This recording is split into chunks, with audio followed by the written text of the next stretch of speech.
Olá, tudo bem?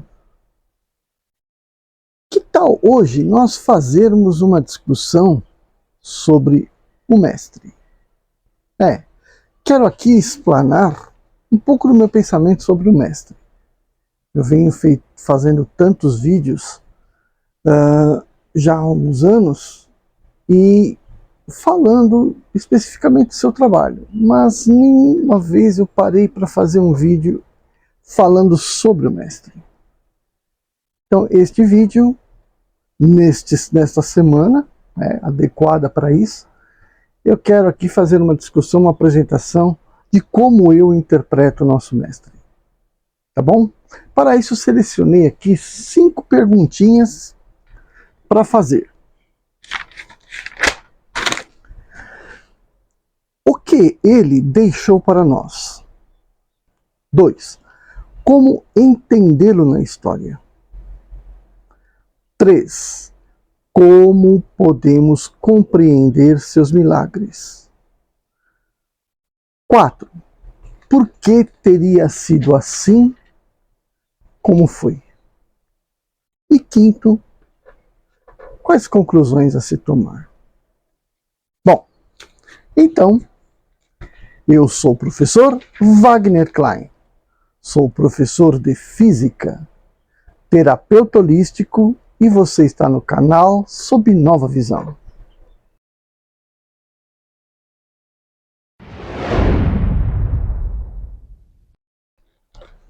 Primeiro eu quero deixar claro que o uso das imagens do filme de Franco Zeffirelli, que está aí disponível no YouTube, sem cobrança de direitos autorais, não só por esse detalhe importante, como também pelo fato de que são bastante realistas, elas realmente são assim bem próximas da realidade, parecem bastante reais, coisa que eu não consigo fazer na IA, certo?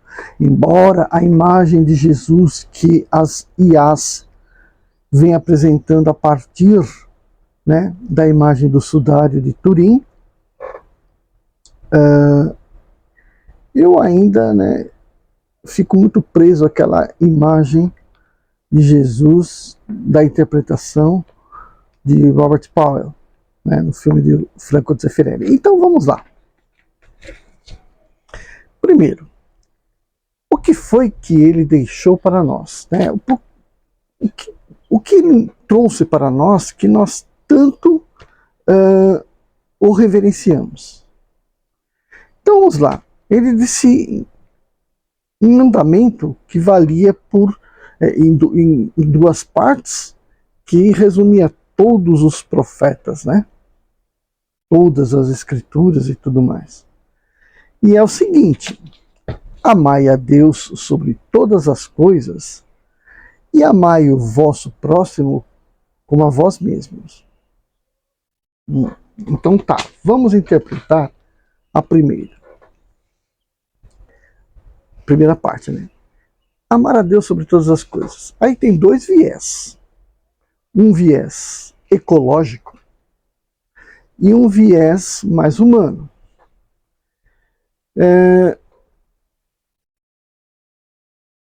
Quando se fala amar a Deus sobre todas as coisas, não é para entender ao pé da letra, de maneira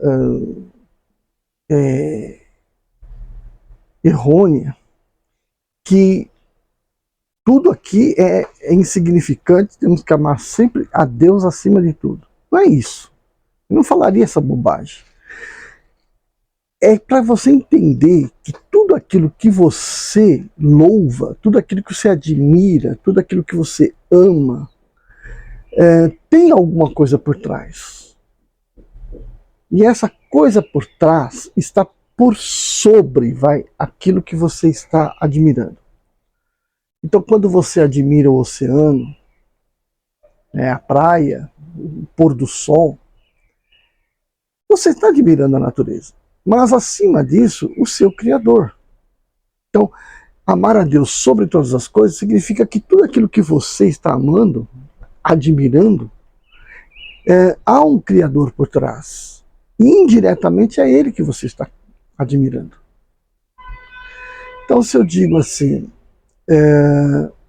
nossa, o quadro de Mona Lisa é fantástico. A expressão que Mona Lisa transmite naquele quadro é alguma coisa surreal. Ora, por mais significativo que tenha sido aquela pintura, alguém a pintou. Leonardo da Vinci. Então você está fazendo uma menção de admiração indiretamente ao criador daquela imagem. Certo? Uma canção que quando você ouve, por exemplo, né?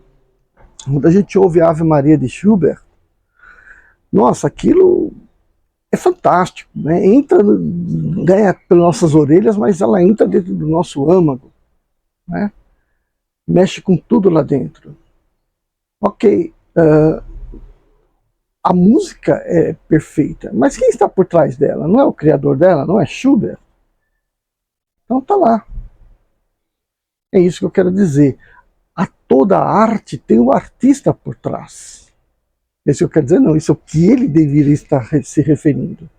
Então, amar a Deus sobre todas as coisas significa que tudo aquilo que você realmente admira tem o seu Criador atrás dela. Então você está sempre admirando ao Criador que está atrás dela.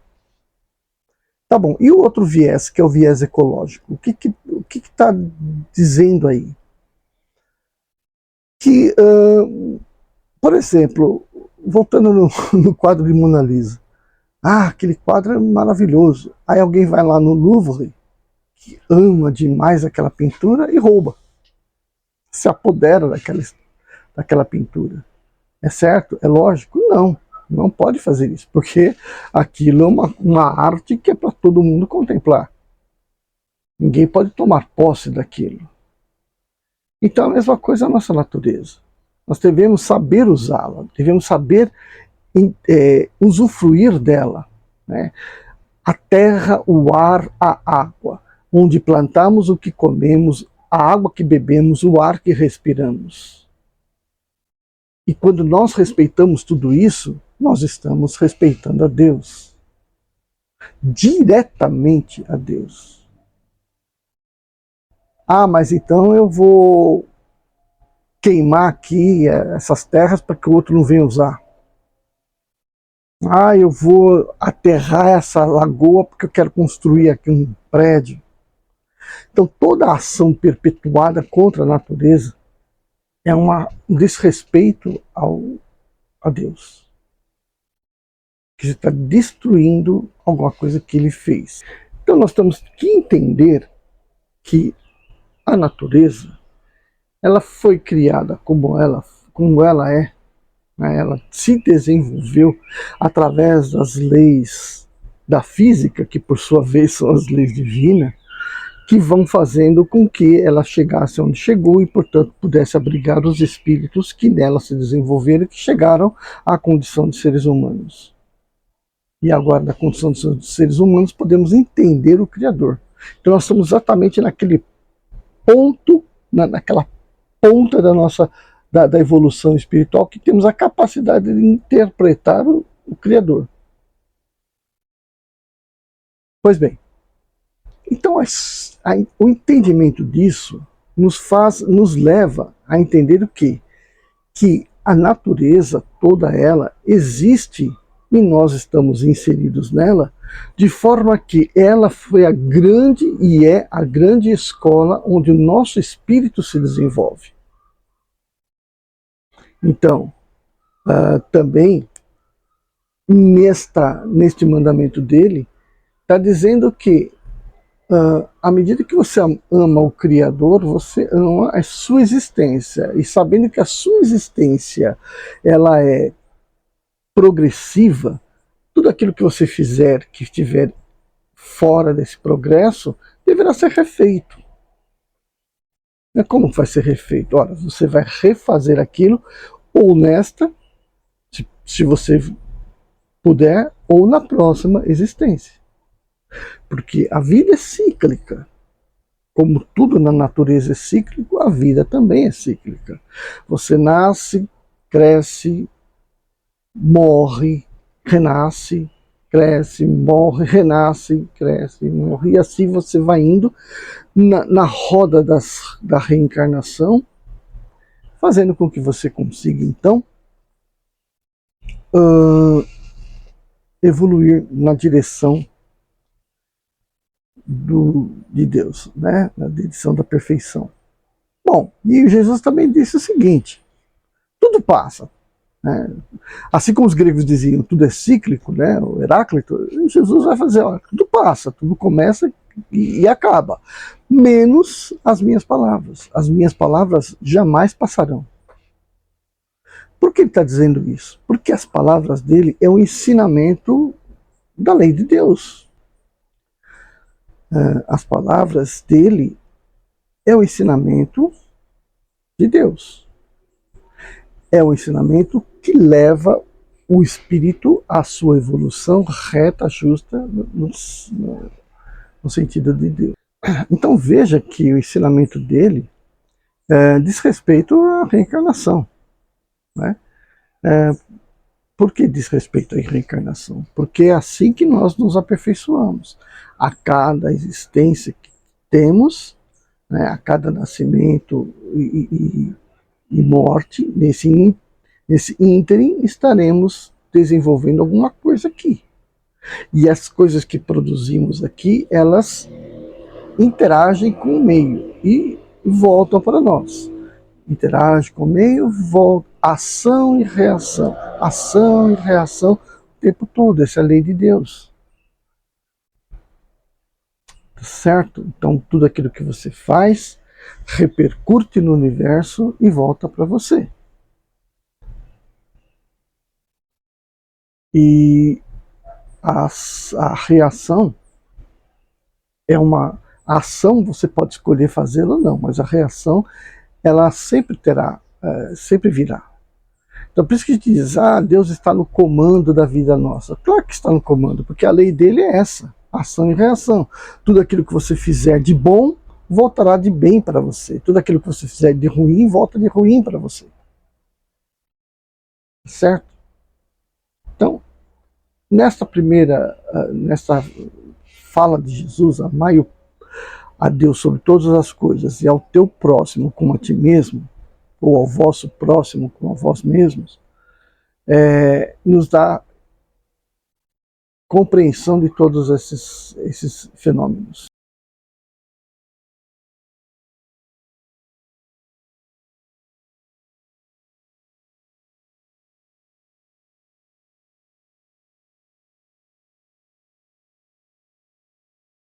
Bem, como nós podemos situar Jesus na história? Né? Como nós podemos entender ele na história? Então, primeiro a gente tem que entender um pouquinho, né, de como era a história do povo no qual ele nasceu. Então, se você voltar entendendo sobre o povo hebreu, o surgimento do povo hebreu, desde Abraão indo lá para a Palestina, na busca de uma terra prometida. Prometida por quem? Por um Deus que ele viu durante um sono, durante um sonho, né? E aí, portanto, ele vai atrás dessa terra. Onde a ideia de conquistar aquela terra significa um lugar bom, um lugar próspero, para ali formar o povo, longe da miséria, longe da secura, indo para uma terra fértil. Mas a palavra conquista, conquistar a terra, também nos leva à ideia de que para conquistar uma terra você tem que não só lutar no sentido de trabalho, né, de desafios da natureza, né, de empenho na construção, mas também leva a entendimento de luta corporal, de guerra, né, de tomada de lugar de um povo pelo outro. Então, aí já começou-se a dar características de um Deus bélico, né, um Deus de conquista, de luta, de extermínio, se for necessário, mas de retirada de um povo de um lugar para a entrada do outro, que ficou nitidamente estampado, né, na mente de todo mundo que tem conhecimento dessa religião.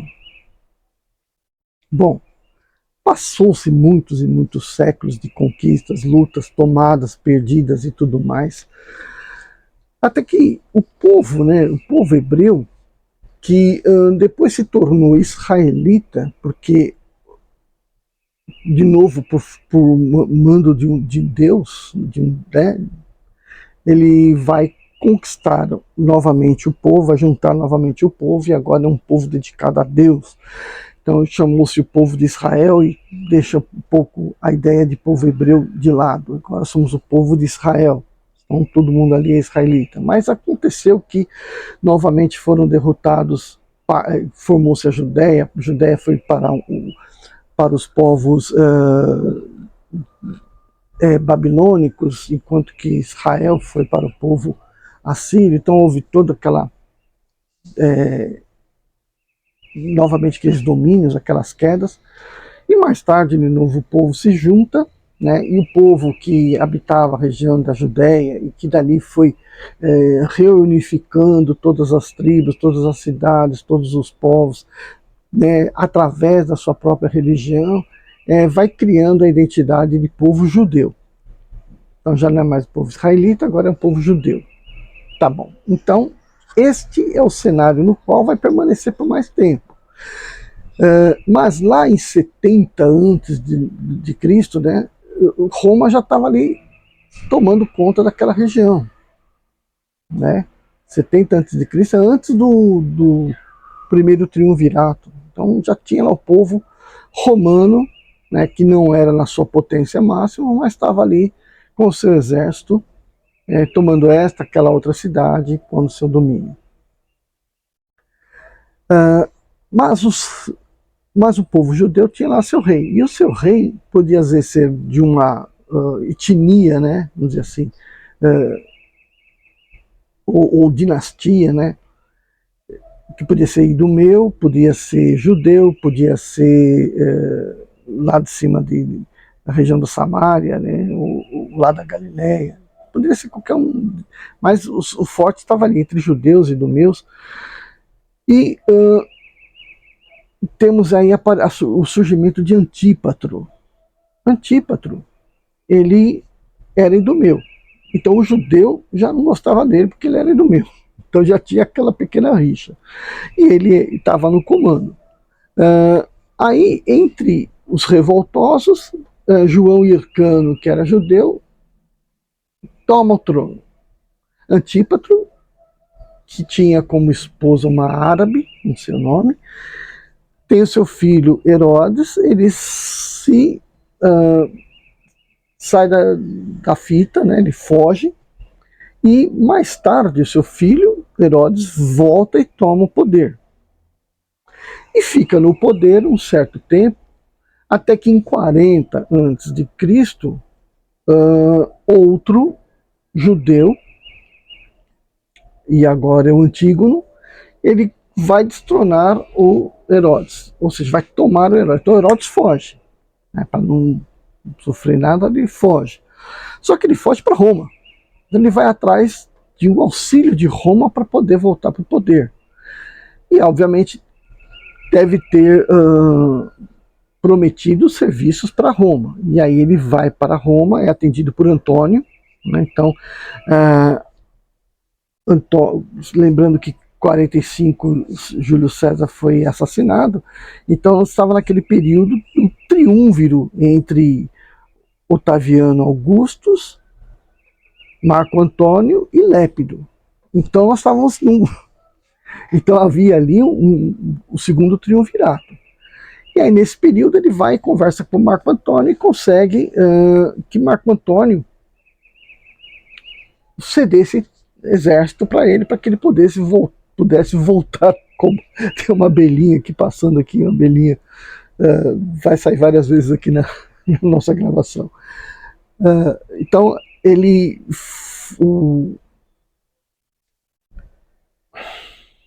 Então Herodes volta com o exército agora reforçado por Marco Antônio e vai então destituir, né, o Antígono e criar o seu exército e criar o seu reino.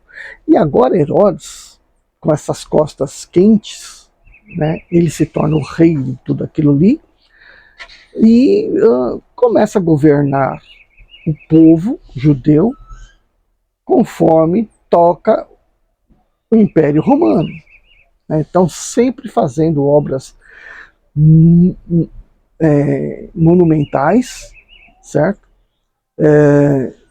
E ele tinha, assim, um senso de comando bastante refinado, porém ele era bastante cruel, né? Ninguém tinha muita chance com ele era muito violento, segundo os relatos, e que aí, portanto, conduziu o povo judeu com braço de ferro. E uma das coisas que ele fez, né, sendo ele de dinastia idumeia, e portanto os judeus já não gostavam muito dele, ele toma o direito sobre escolher dentro do sinédrio o sumo sacerdote. Mas como, né, escolher o sumo sacerdote por indicação do rei? Então, dessa forma, ele já começou a quebrar, né, aquela tradição de que o sinédrio, formado por geralmente saduceus, né, fariseus, o povo mais rico dali, que por acaso tinham cultura, era a elite do povo, o sinédrio, então, agora teria o seu sumo sacerdote eleito pelo próprio rei, então não era entre eles que ia ser escolhido. Então, ele vai destituir um sumo sacerdote de origem da dinastia Asmoneia, né, que é uma dinastia judia, e colocou ali um sumo sacerdote cuja origem era babilônica. Né, e mais tarde viria a colocar um de Alexandria. Então ele bagunçou ali o conceito, né, de comando do sinédrio. E o sinédrio, nessa região, tinha uma força muito grande. Tá? Muito grande assim, né? Uma influência muito grande. Bom, morre Herodes. Não, antes de morrer Herodes, foi justamente no reino dele que vai nascer Jesus. E Jesus nasceu onde? Ele nasceu no norte. Nasceu lá na Galileia.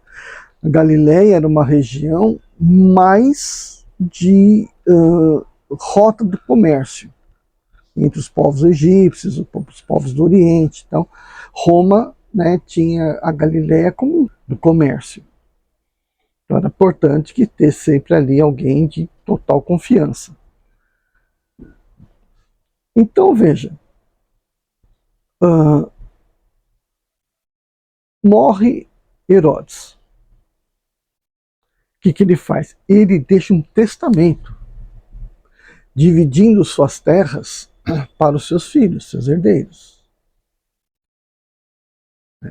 Herodes Antipas, não, o mais velho deles, né, Arquelau, este ficou com a região central, toda aquela parte da Judéia, né, onde estava Israel, né, o templo de Israel, tudo aquilo, onde está o palácio de Herodes, então toda aquela região central ficou para Arquelau. Só que o Arquelau era mal visto, porque ele já era um cara fraco, de caráter fraco e, portanto, desonesto, tirano com o pai. E quando já Herodes estava para morrer, o povo já estava articulando uma revolta. E assim que ele morreu, o povo se revoltou. Este testemunho, esse testamento que Herodes deixou, foi lá para ser validado, né, aceito ou não, pelo imperador, que agora já era Otávio Augustus, né? Já era ele o imperador.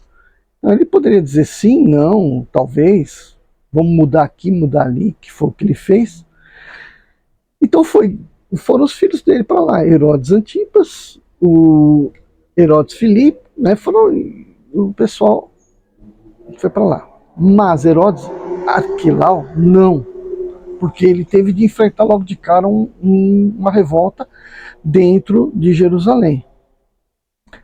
E lá em Roma já havia uma delegação de judeus influentes para pedir a Augustus que Arquelau não ficasse no poder, que não tivesse um rei de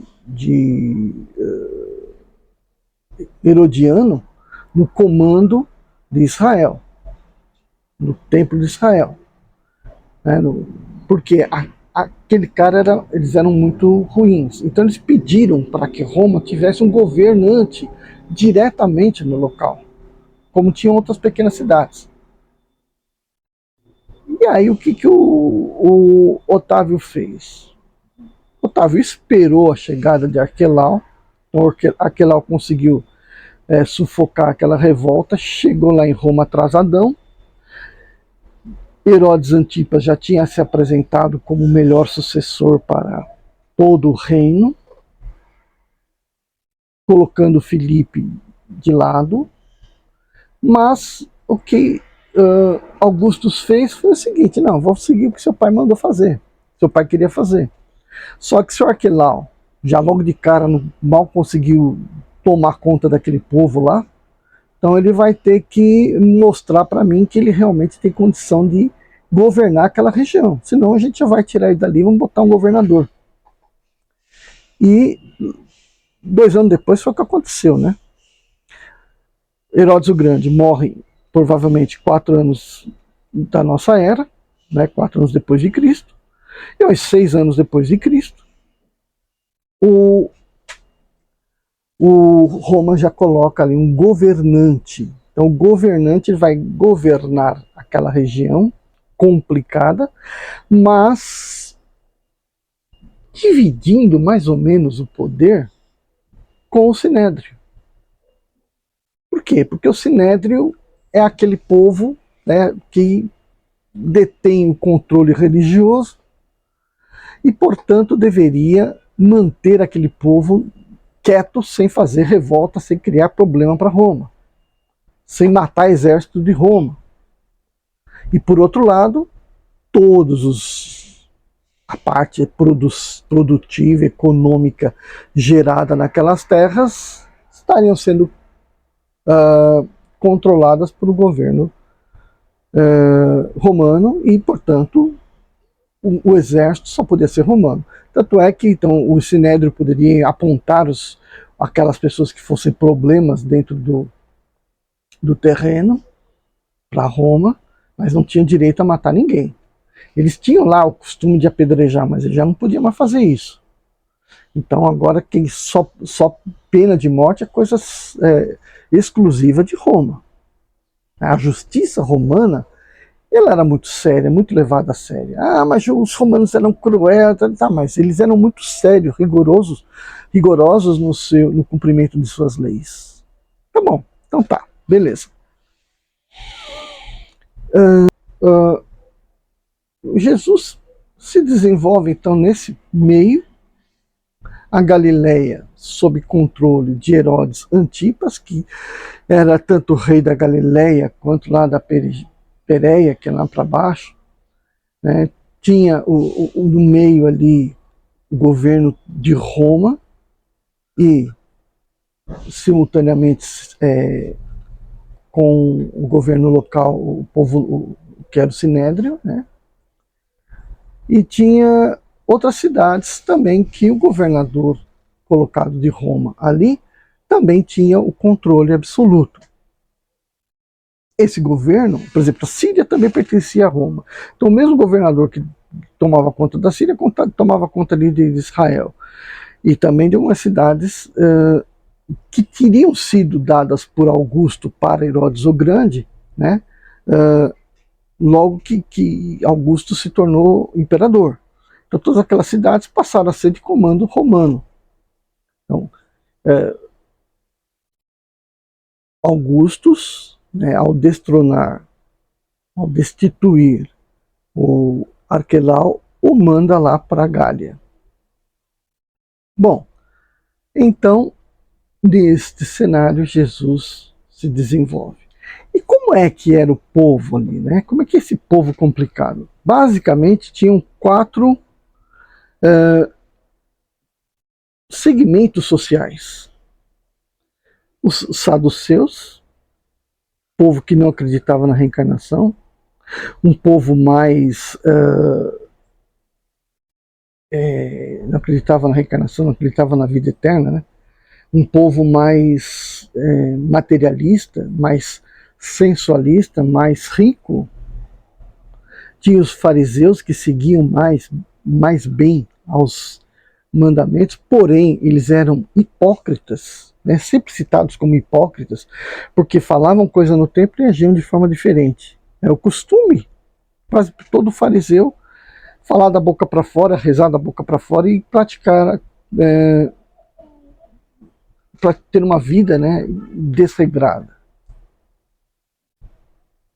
Serem bastante voltados para o materialismo, tomar um do outro. São coisas que iam contra os ensinamentos. E tinha, mas tanto os saduceus quanto os fariseus geraram, né, os escribas, que era o povo mais bem educado das tradições, nos ensinamentos, nas leis mosaicas. Aqueles que detinham o poder da escrita, da palavra, da leitura, né? Então os escribas eram aqueles que estavam sempre no comando dos templos.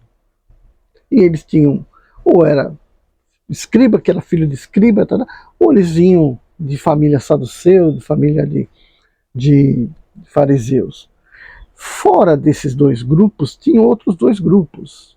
Os essênios, que era aquele povo que talvez tenha originado de saduceus antigos, mas era um povo que ia contra a postura e as interpretações que se tinha das leis mosaicas.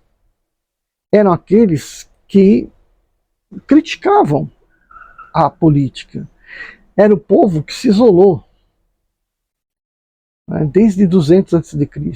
Um povo que se isolou dentro da própria coletividade judia dos demais. Porque eles gostavam de fazer o quê? Praticar as escrituras, dar uma interpretação às escrituras de amor, de paz, de cooperação, né? Não apego aos bens materiais. Os essênios praticavam a caridade, coisa que o fariseu não fazia.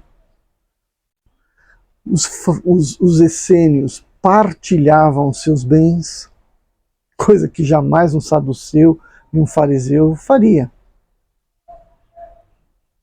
Então, provavelmente, nesse meio é que veio Jesus. Assim como veio a família de João Batista. João Batista e Jesus, segundo os evangelhos, eles eram primos, né? Maria era irmã de Marta, Marta, mãe de Batista, Maria, mãe de Jesus.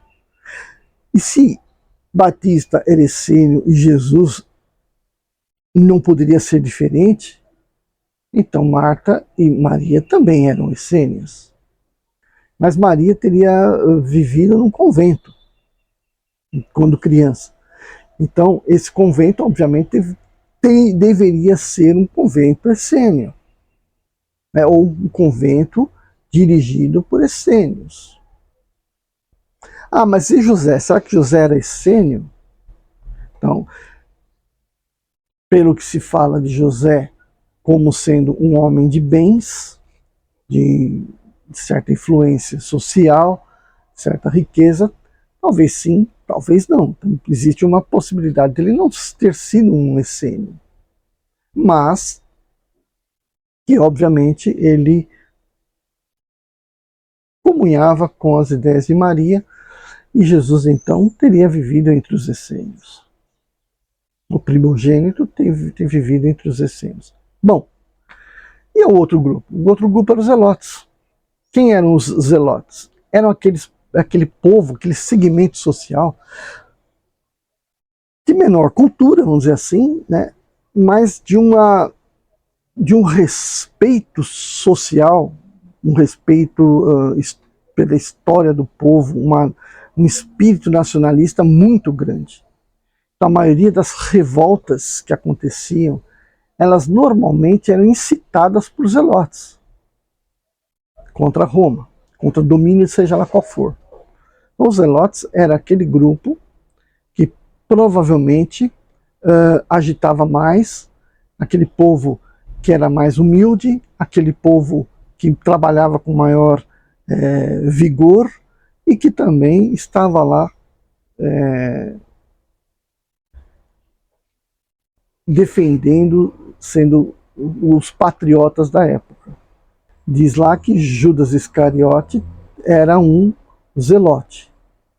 Então, Judas Iscariote era um cara inculto? Não, ele era um cara culto. Pelo que fala lá, ele era um cara culto, mas de origem do grupo social dos zelotes. Então, resumindo, Jesus teria nascido entre 4 e 7 AC, né? E a mãe dele, Maria, era uma mulher que se sabe, uma jovem muito bonita, muito inteligente, muito talentosa, crescida num convento. Não que ela não tivesse família, mas ela foi crescida e educada dentro de um convento, mas na adolescência, na puberdade, como era costume da época, ela deveria ser entregue para casamento. Ela casa-se com José, que era um homem mais velho, que já tinha filhos e que tinha patrimônios, e que era provavelmente um carpinteiro. O carpinteiro da época, ele era um pedreiro, ele também era um ferreiro. O carpinteiro, ele era um homem de construção, não necessariamente da madeira, mas de todo tipo de construção. Então, provavelmente, José não era um jovenzinho qualquer, ele era um homem abastado. O suficiente para deixar que Jesus, o primogênito entre ele e Maria, então filho de Maria e José, fosse estudar com os essênios. Desde criança? Não, quando entrou na adolescência. Então Jesus viveu com os pais, aprendendo ali o ofício, aprendendo a ser criança ali, até provavelmente os 12, 13 anos, quando então ele vai para viver com os essênios, aprender com os essênios. E provavelmente ele tenha ido aprender também entre os egípcios, coisa que é dito pelos Rosacruzes e que eu acredito bastante, né? Jesus foi aprender com os egípcios, e a grande prova disso está lá no Talmud, né? O judeu rejeita Jesus como Messias, porque eles falam, não, Jesus não era Messias. Quem era Jesus? Jesus era um feiticeiro que veio enfeitiçar o povo judeu com as magias do Egito. Então, já está dizendo aí, pela própria interpretação do povo judeu da época, que Jesus ele tinha um ensinamento, um aprendizado no Egito, mas não era magia. Obviamente que não é magia. Ele aprendeu com provavelmente os terapeutas, que era outro segmento que não era judeu, né? Era um segmento de origem mais egípcia mesmo, e que pregava a comunidade, a contemplação,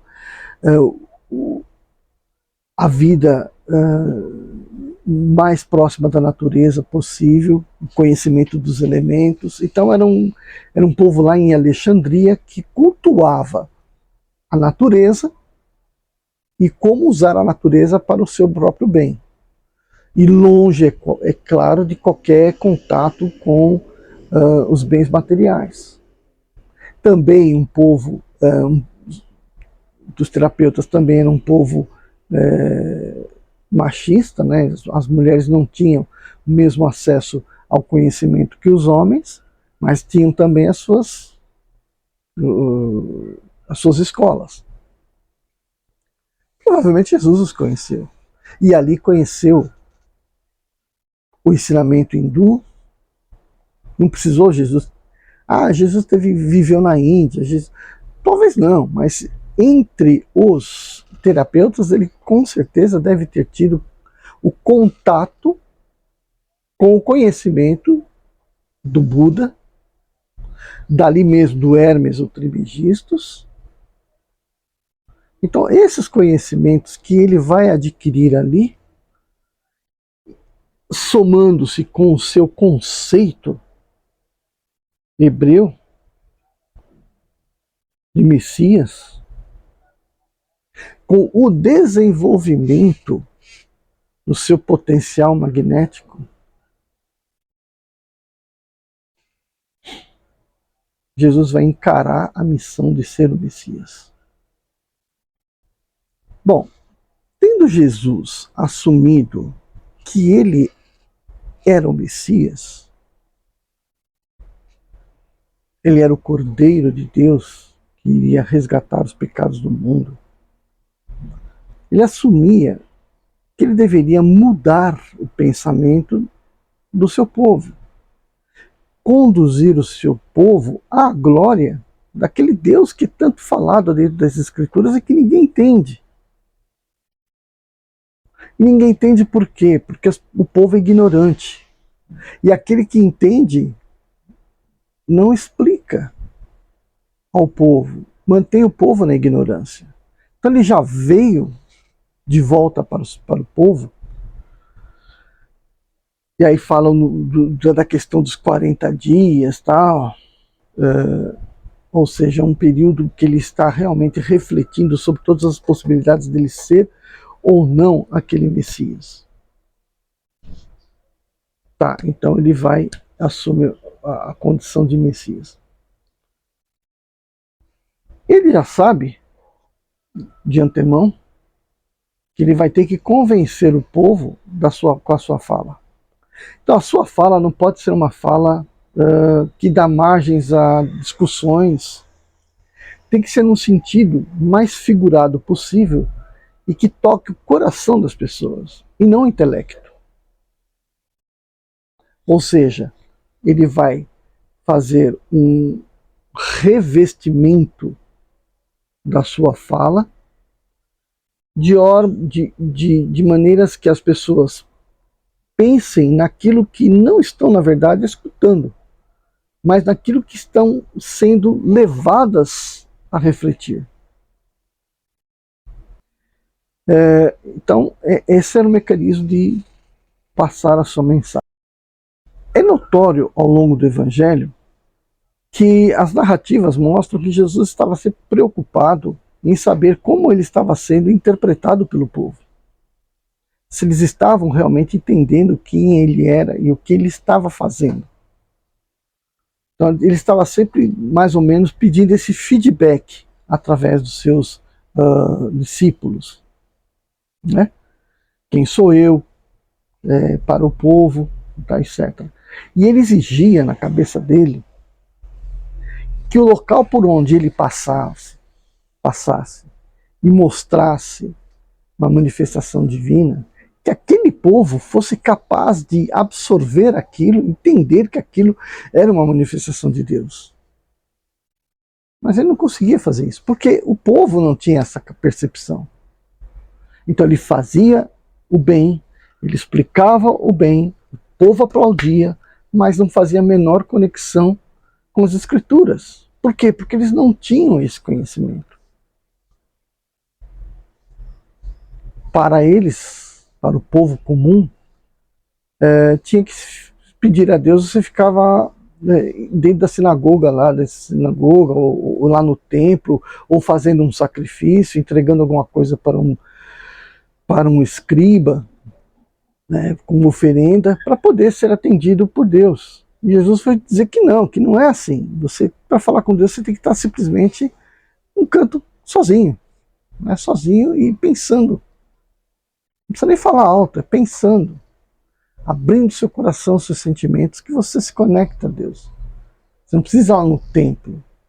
E olha que uma fala dessa é uma agressão para quem ganhava com o sujeito indo lá no templo fazer um sacrifício. É como se hoje você falasse abertamente numa praça onde está cheio de drogado, que a droga vai matar, que a droga faz mal, que explicar e tentar tirar as pessoas da droga, sendo que está cercado de pessoas que vendem droga, que é mais que os caras compram droga. Quem é o primeiro que vai te atacar? É o cara que vende a droga. Então, muito semelhante era a situação na qual Jesus se encontrava. Ele dizia para o povo: você quer chegar a Deus, você tem que se silenciar no seu quarto, no seu canto, né? E aí levantar o pensamento, pedir a Deus. Quem pede a Deus vai ser automaticamente atendido, né? Vai ser instantaneamente atendido. Dessa forma ele vai estar, e tem que ter fé, né? E nunca ter que ir lá num templo, ter que ir lá pagar, né? Porque Deus não está agindo através da matéria, está agindo através do pensamento das pessoas, do amor, da fé das pessoas. Então ele estava ali se expondo, né? Até que um dia perturbou tanto que quando ele foi lá para Jerusalém, aquele grupo, né, que eu havia falado daquele sinédrio, aquele grupo que sempre esteve ali mamando, né, o trabalho do povo, viu ele como um problemão. Porque Jesus não vinha com 10, 12 pessoas, ele vinha com milhares de pessoas atrás dele. Quando ele chega em Roma, milhares de pessoas estavam esperando. Em Roma, não. Quando ele chega no templo na Páscoa, milhares de pessoas se acotovelavam para vê-lo. Então, era para os fariseus, os homens do Sinédrio, um problemão aquilo. E eles tinham que fazer o quê? Se livrar dele. Tentariam fazê-lo sem alarde, para que não surgisse uma grande revolta. Então, não poderia ser pego durante no momento que ele está pregando, falando com o povo. Não, ele tem que ser pego escondido, né, no oculto. Então eles conseguiram, provavelmente através de Judas, saber onde que ele se encontraria e então aprisioná-lo. Uma vez aprisionado, o outro ponto é matá-lo, mas como matar? O que o condenaria? Então, Jesus é levado ao Sinédrio, primeiro para ele se intitular o Messias, então ele vai sendo cutucado até falar que ele realmente era o Messias, e aí, portanto, o Sinédrio dizer: ótimo, então você se proclama filho de Deus, você faz a heresia, então nós vamos pedir a sua morte. Então, eles vão pedir a morte dele para o governador, que era Pôncio Pilatos. Pôncio Pilatos, não entendendo isso como motivo para matar Jesus, Pôncio Pilatos, provavelmente sabendo que Jesus tinha milhares de seguidores, obviamente que não ia fazer nenhuma coisa dessa daí. Não ia chegar e falar: vamos matar esse sujeito aqui, para evitar uma possível revolta, porque simplesmente estava instigando uma revolta. Então, qual o teor da fala de Jesus? Era para combater Roma? Não, não era. Era para fazer as pessoas acreditarem em Deus. Quanto muito atacar o Sinédrio. Então isso não afetava diretamente Pôncio Pilatos. E aí o que ele faz?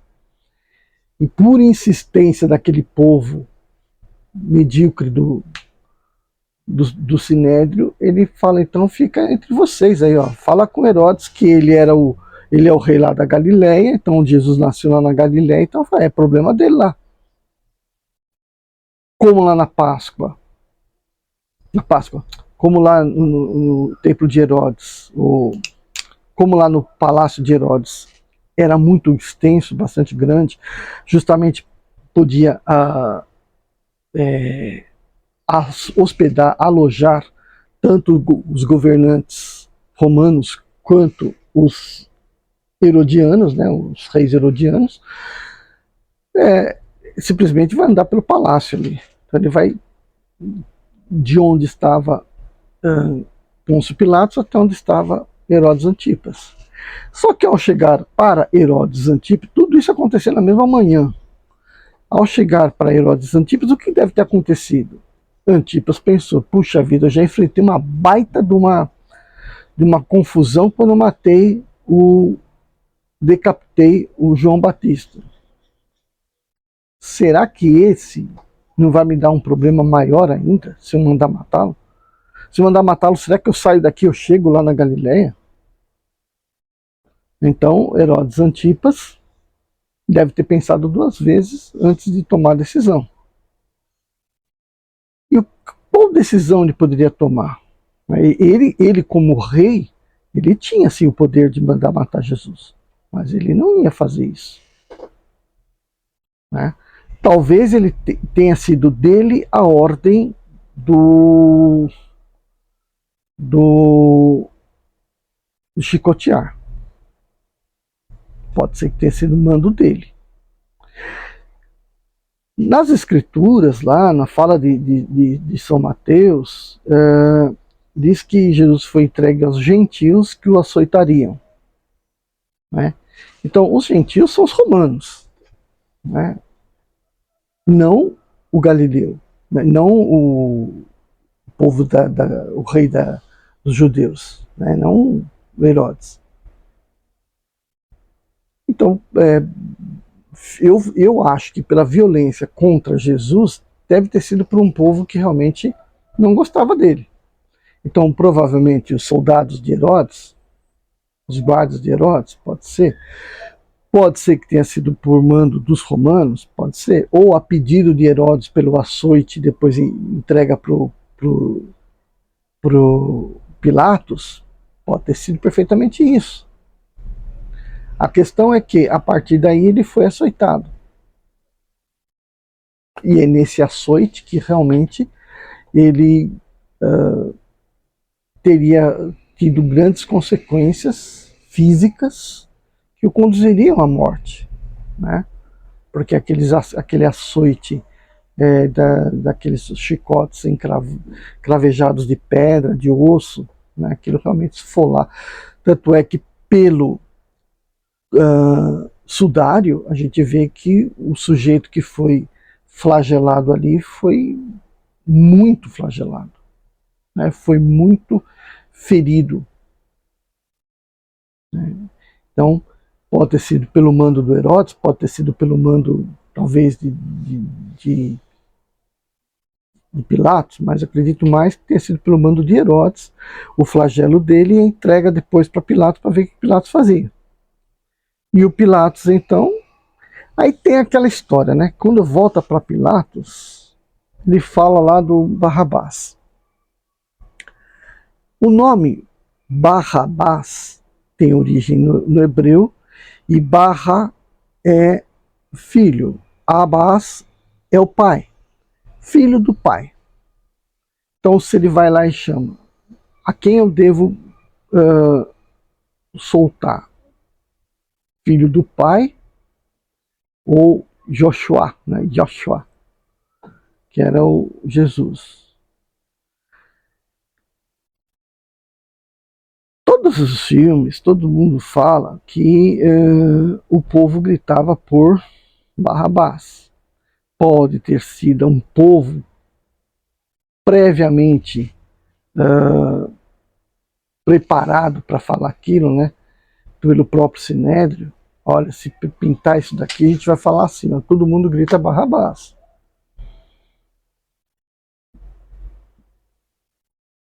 Mas pode ser que isso nunca tenha existido, né? Que isso nunca tenha ocorrido. Que muitos dos estudiosos, né, o pessoal que está à frente da pesquisa sobre como era o templo, né, os historiadores, eles vão dizer que essa tradição dita ali não existia. Não existia essa tradição de libertar um, um preso por causa da Páscoa. Então é meio que contraditório, né?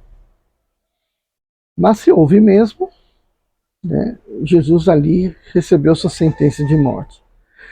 O que mais provavelmente foi devolveu para ele, né, o Herodes devolveu para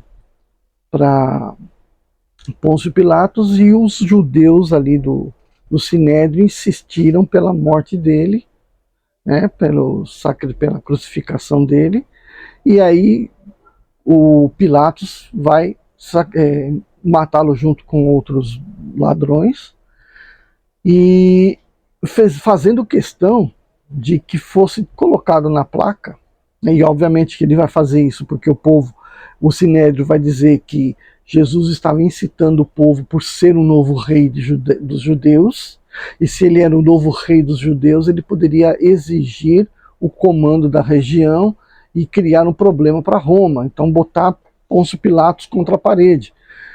E aí Pôncio Pilatos fala, então vamos acusá-lo como sendo o rei dos judeus, intitulado Rei dos Judeus. Então na plaquinha que vai mostrar a sentença na qual ele está sendo crucificado, está lá escrito Jesus de Nazaré, Rei dos Judeus. E ele ainda manda escrever em latim e grego. Né?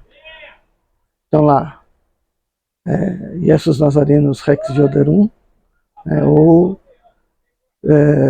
Jesus Nazaré, Basílio Pon Yudan.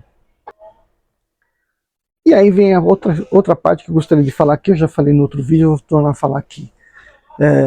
Os romanos eram bastante práticos, lógicos, econômicos, né? Já haviam açoitado ele? Tá, agora vão crucificá-lo. A cruz não poderia ser uma cruz que ele vai carregar nos ombros. Isso com certeza foi introduzido pela igreja, né, para se trazer a ideia da cruz do sofrimento, que todo homem carrega uma cruz e tal, etc., que é o símbolo do homem com os braços abertos e tal. Então a cruz foi um símbolo introduzido depois, mas não ali na hora da crucificação.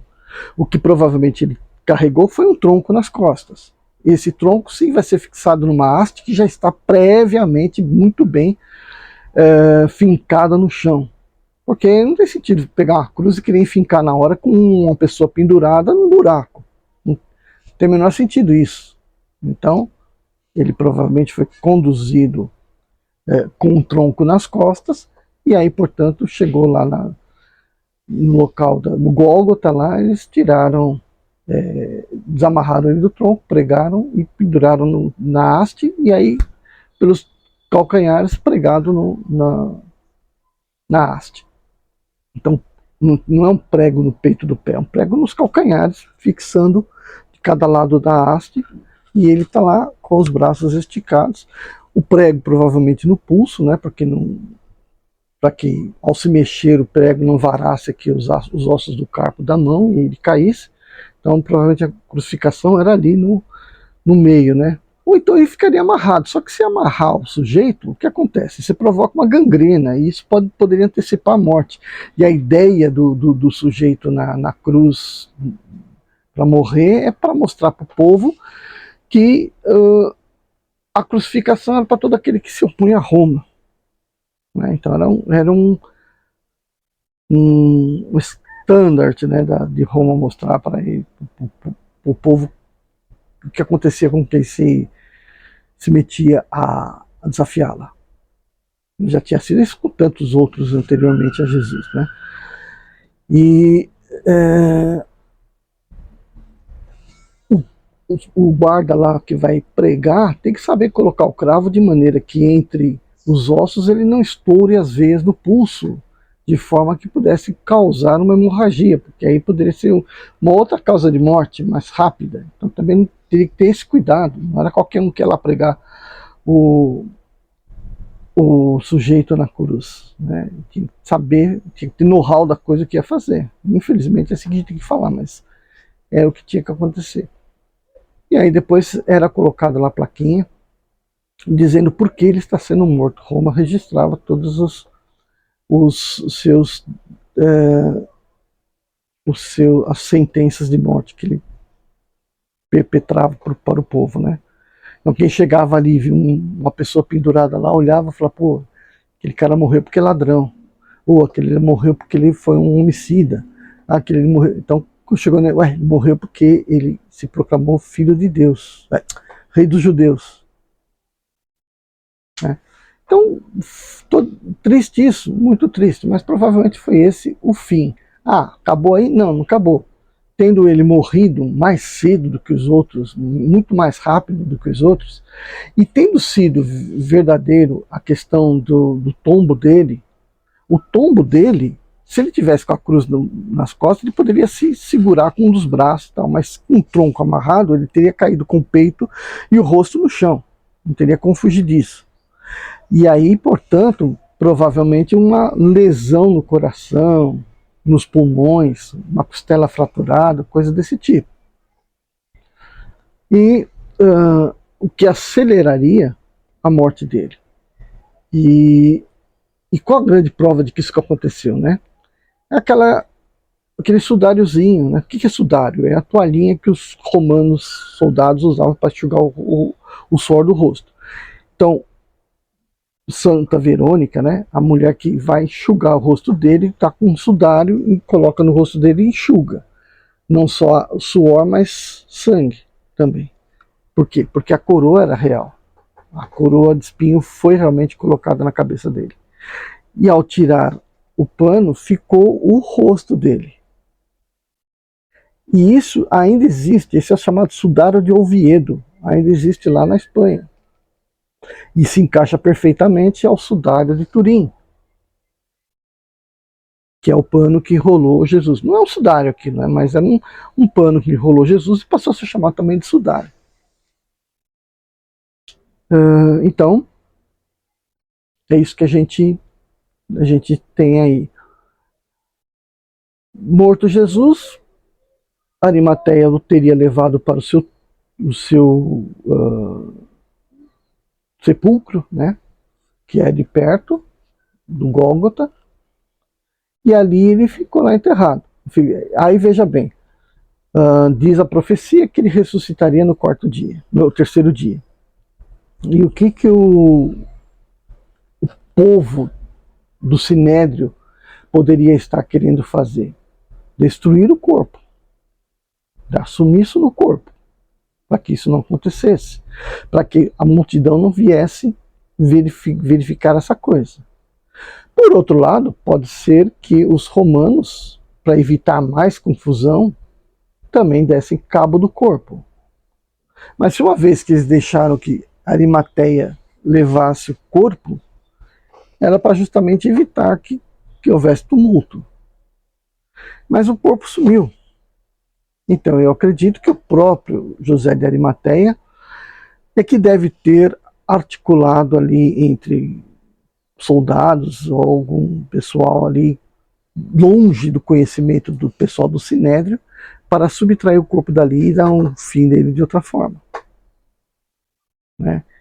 E aí quando chegou Maria Madalena lá, ela teria encontrado então apenas as vestes, o tecido. Ninguém fala disso, né? Mas o tecido estava lá, ela vai tirar esse pano, vai levar para Pedro, para todos eles, e o sudário foi indo, chegou onde chegou, que está lá em Turim. Né? Para mim, o sudário é a maior prova material da existência de Jesus. Ah, mas os ensinamentos dele. Ah, mas o fato da sua mensagem, né, ter chegado até nós, sobrevivido a tantos e tantos tempos. Mas isso não é material. Agora, o sudário é material. Ah, mas falaram que tem um pedaço da cruz que os caras estão vendendo. Pelo amor de Deus, não acredita nisso?